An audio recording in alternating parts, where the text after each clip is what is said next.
Welcome to Behind the Fiction, the Book Lovers Podcast, where we deliver interviews, insights, and ideas to passionate book lovers who want to stay in the stories they love. I'm Alexa Larberg, and this is episode 33 for November 8th, 2019. And today's guest is Sarah Noffke. We're chatting with Sarah about her new series and the first book in that series, The Uncommon Writer. This series is chock full of girl power, fantasy, and some dragons. You're gonna love it. Sarah is personable and candid. Her fans love her with good reason, and we do too. So listen to this episode, write us a review or a comment, and subscribe to both our podcast and our YouTube channel so that you don't miss a single thing from LMBPN. Now, let's get to the show. Sarah Noffke, welcome back. Thank you for having me. Great to have you back again. We're not going to show this, but you have a T-shirt on, a special T-shirt. Can you describe the T-shirt?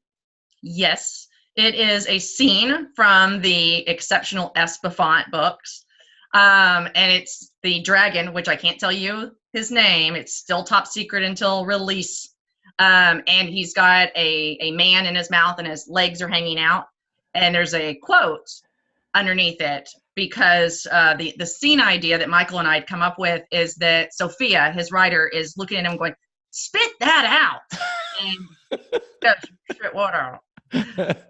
And when Michael and I were trying to come up with the cover ideas for book 2, that was what he wanted.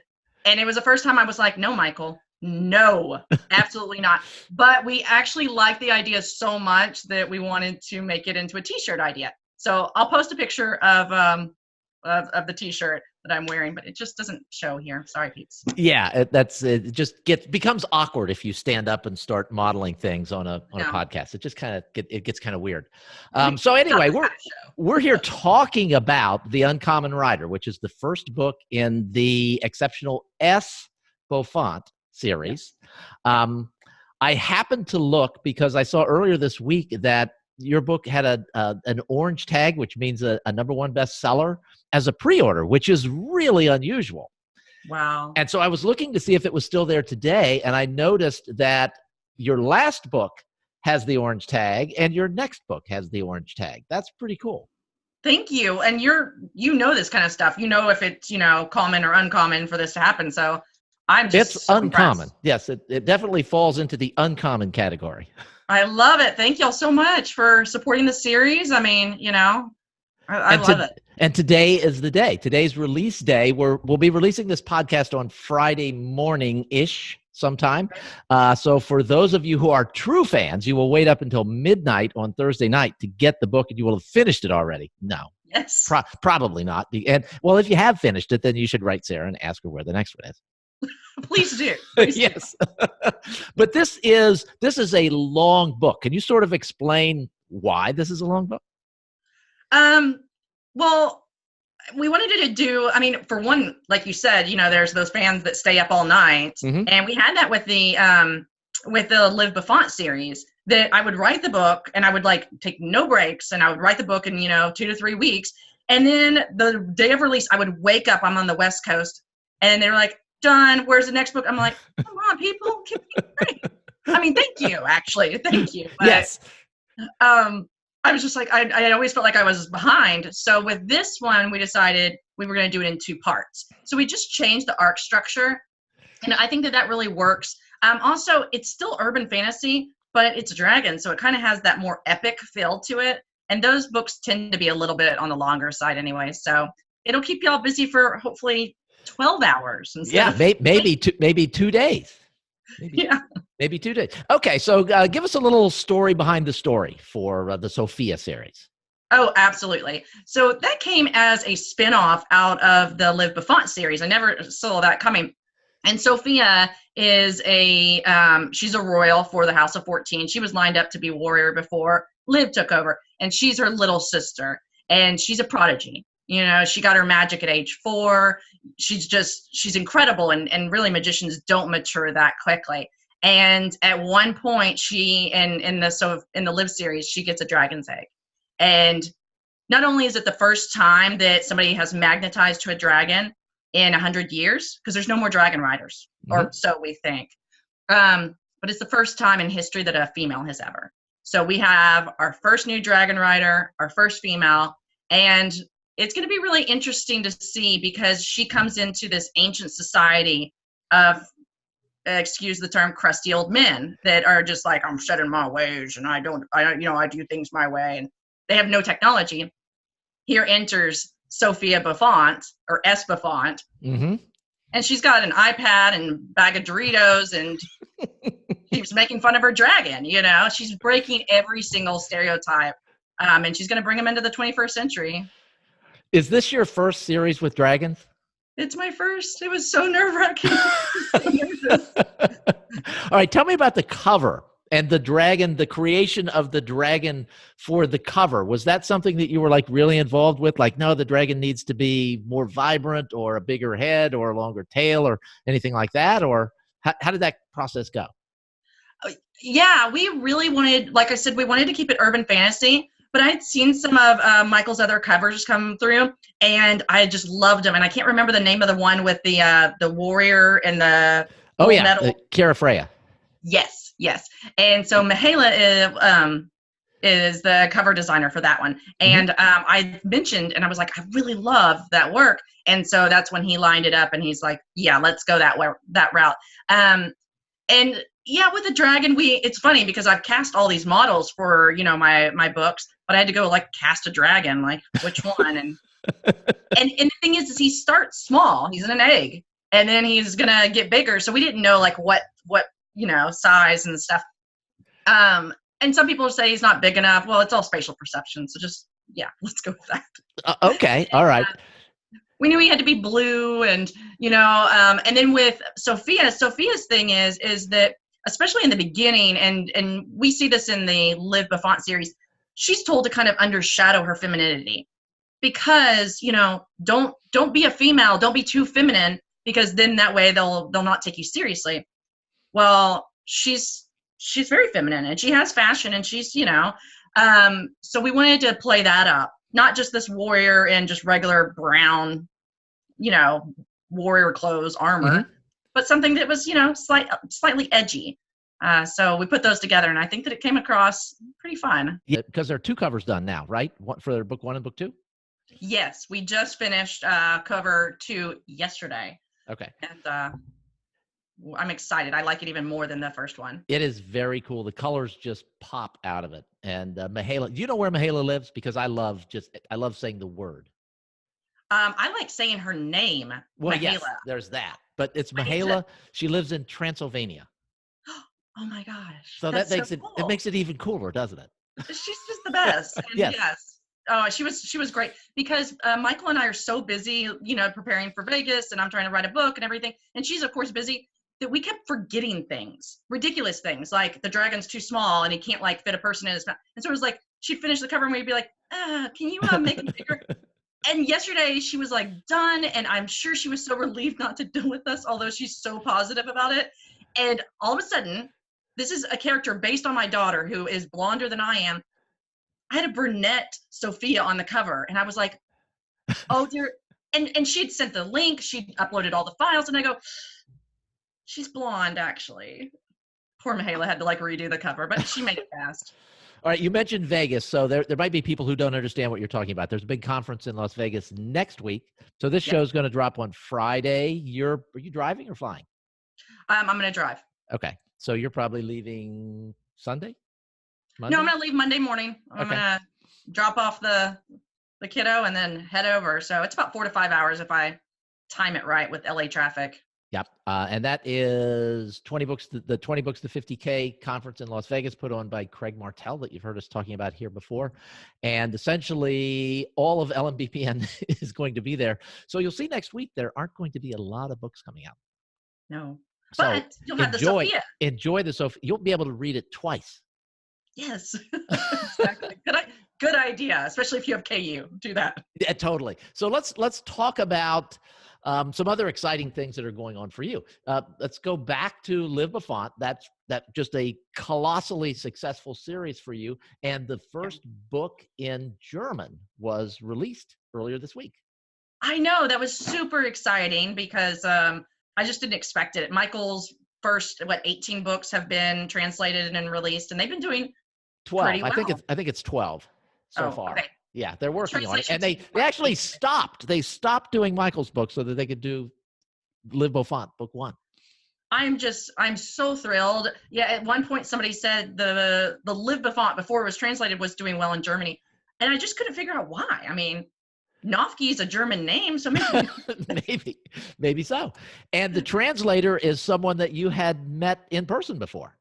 Absolutely, Jürgen Morter, and he was he's in Germany, of course, and I went to Italy, and he took the train down and he met me, and it was fun. We did the Colosseum together and the forum, and he's my first reader. He reads as I write, so he's the perfect person to do the translation because he's been through these books multiple times.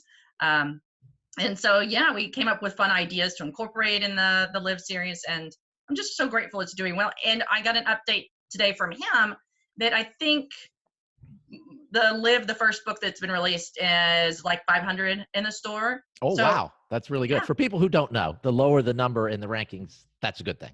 Yes. And I think it got to around 400 on launch day. And he says it's been going up and down. It's hard for me to see it because you have to go to the Germany Amazon. But what are the odds of finding or having your first reader be a translator and that could translate a book and a series that they know that well into another language? It's sort of miraculous. It's serendipity. It's like totally meant to be. So I'm just thrilled. And that was like a big bragging point with, like my parents. I'm always trying to be like, hey, Dad, because I mean, they're so supportive, but sometimes I'm like, they're probably thinking, oh, she's going to be a starving artist. I have been. But I was like, Dad, look, books, in German.